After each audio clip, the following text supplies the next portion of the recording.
Nimekuwa nikishirikiana na timu nzima ya STEM Park, wanakuwa wanakuja shuleni kwangu kwa ajili ya kutrain watoto, na mimi pia nawaleta watoto hapa kituoni kwa ajili ya mafunzo mbalimbali, kujifunza vitu mbalimbali kuhusiana na klabu ya STEM Park.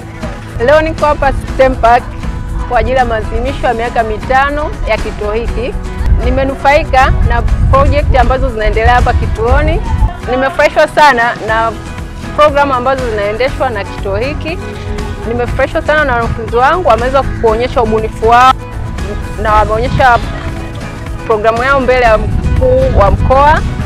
Najivunia sana kujiunga na kituo hiki na programu zao, na washauri na walimu wenzangu kwa wingi wajitokeze kujiunga na projekti ya STEM Park. STEM Park Tanga 5 tena.